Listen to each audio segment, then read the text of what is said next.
Mən çox müşahidə edirəm. Misal üçün indi məlum məsələdir. Əvvəl bizim analarımızın, misal üçün mənim anamgili 7 uşaq olublar, nənəmgili 6 uşaq olublar. Uşaqlar çox, ailələr çox uşaqlı olurdular. Amma indi elə deyil. 3 uşaq olana biraz belə giroy kimi baxırlar. İndi 1-2 uşaqla bir çox ailələr kifayətlənə bilir. Amma vəziyyət dəyişibdir. Baxırsınız ki, evin ən kiçiyi ən hökümlüsüdür. Burada sanki misal bütün struktur uşağa görə qurulur. Sən dedin deyənə biz bunu belə elədik. Sanki o uşağı bir ilahiləşdirirlər. Belə deyim də dağın başına qaldırırlar. Uşaq bunu istəyir. O bunu belə yeyir. Biz ona görə belə eləyirik. Biraz sakit olun. O mən demirəm hörmətsizlik heç kəsə olmaz, əlbəttə ki, uşağa da olmaz. Amma burada belə bir balansın özdə belə bir enerji balansının pozulması, yəni mənə görə çox absurd məsələdir. Böyük böyükdür, kiçik kiçikdir. Kiçik bilməlidir ki, o kiçikdir. Böyük də bilməlidir ki, o böyükdür. Mən bunu soruşmaq istəyirəm sizə. Bu məsələ şəxsən məni narahat edir. Aha. Yox, hər valideyn elə bilməz.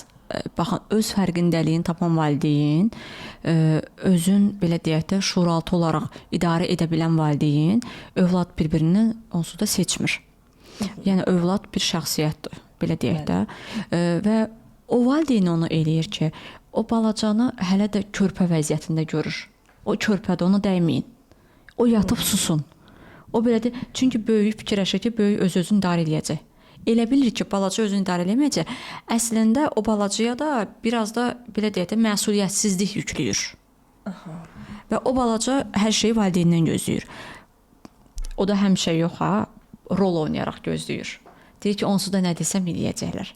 Onsuz da nə istəsəm alacaqlar, nə istəsəm verəcəklər. Bundan istifadə edeyim. Doğru. O da yenə də valideyn uşaq gəlir ilişkisinə düşür də. Çünki normal balans qorunmur uşaqlar arasında. Yəni mən ona görə deyirəm, valideynlərə deyirəm ki, icazə ver. Uşaq nə etmək istəyir, bax onu desin. Bəzən uşaq gəlir ki, danışsın, valideyn ondan qabağa düşür. Deyirəm, mən səni terapiya eləmirəm, mən uşağı edirəm. Mən uşaqla danışmaq istəyirəm. Bu yaxınlarda da bir dənə hardasa 6 yaşlı idi, səhv eləmirəmsə, bir pasiyentim oldu. Qız uşağı, maşallah, çox gözəl qız uşağıdır. Gəlib, məsələn, onu bir neçə yerə getmişdi, müalicələr, ora-bura, danışıqlar falan. Gəldi, məsələn, bəzən bizim müalicə ilə alınmayan hər hansısa bir işimiz, yəni enerji terapiyasından %100 alınır. Balansı düzəldəndən sonra bədən normallaşır. Yəni xəstə ruh xəstə bədən verir. Əgər bizim ruhumuz xəstədirsə, həm bizim xəstə zehnimiz olacaq, həm bizim xəstə bədənimiz olacaq.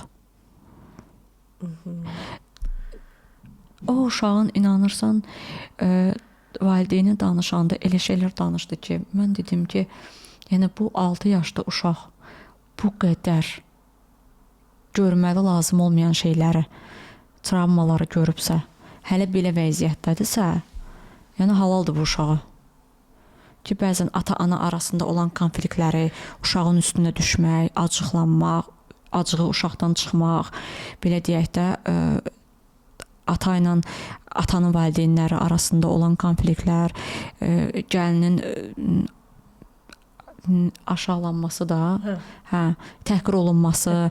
Yəni bu uşaq hələ düşünün ki, ana bətindən olanları eşidir, görür.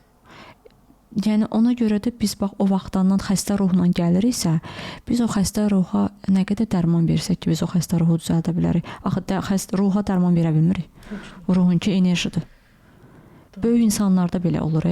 Məsələn, böyük insandır, gəlir 40 üzərindən deyək ki, bir pasiyenti o günlərdə deyir ki, Gülnar xanım, bilirsiniz, mənim gözüm daha qəşəng görməyə başlayıb. Çünki o qədər negativ, nə qədər də biz qəbul etməsə, nəzər nəfis var. O qədər o insana nəzər, nəfis yüklənib, o qədər, yəni insan bu vəziyyətdən gəlib düşüb bu vəziyyətə. Nəzər nəfisdən düşünün. Və o qədər baxırsan ki, təmiz insan olub başqa bir insan. Yəni deyək ki, 20 yaşlı insan olub 50 yaşlı bir insan. Yəni o qədər elə o insanı yıxıblar da və o enerji terapiyası ala baxırsan ki, hər dəfə bir şey olur. Bir dəfə ayaqlar başlayır titrəməyə. Niyə? Çünki o insanın ayaqlarını bağlayıblar. Heç yana gedə bilməsin. Başlayır qollar sirkələnməyə. Niyə? Çünki qollar bağlanıb. Özü də deyir axı mən heç bir iş görə bilmirdim, gedə bilmirdim, kimləsə danışa bilmirdim, çünki susturulmuşdu. Kimsə məni görmürdü. Görünə bilmirdim. Heç kəsin yadına düşmürdüm.